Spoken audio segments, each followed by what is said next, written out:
case you were wondering, all I did was I drilled a hole down through my shaft here. It would fit this nail.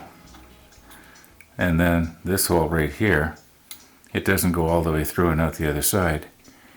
That way I could just sort of pound the nail into the other half. And it locks it in place, and it's a very simple and effective solution, and I'm going to stick with that. I'm not going to change this. This is working really good.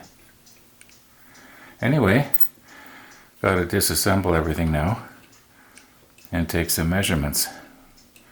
And be very, very careful that I'm not going to be sliding any of my shafts back and forth, because then the measurement won't be right.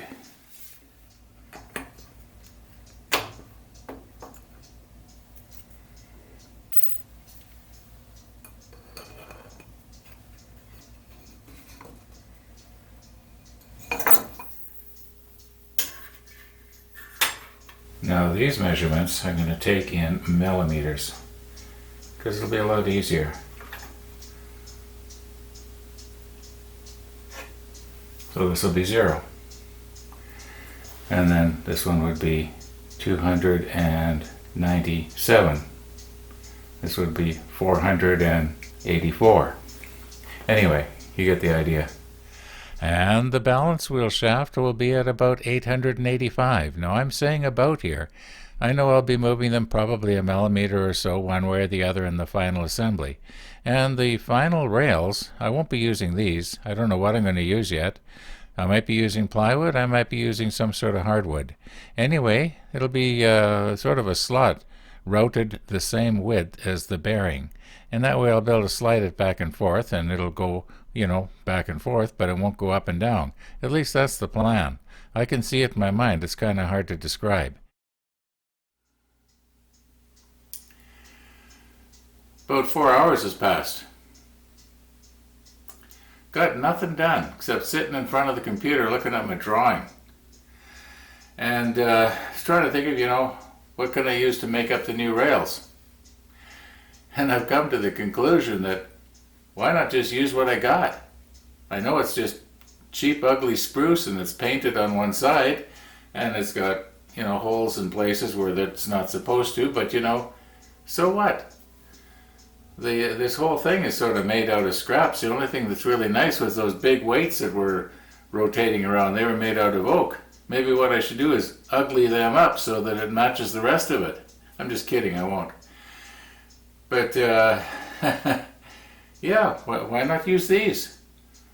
It's already basically the right length. Maybe it's about 3 inches too long here. I could cut that off. On the other hand, maybe I could just sort of taper it down and use it for the beginning of the pointer for the hand. And by the way, somebody was asking about the hands. Where am I going to hook the hands onto?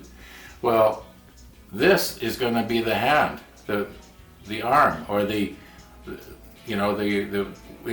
be a pointer at the other end, and as this rotates inside the dial ring, it'll point to the hour and the minute, and I should be able to tell to the minute, excuse me, if it's what time it is, if it keeps time, and I really think it will. It'll probably keep time if it'll run for 24 hours, and once again, I think it will.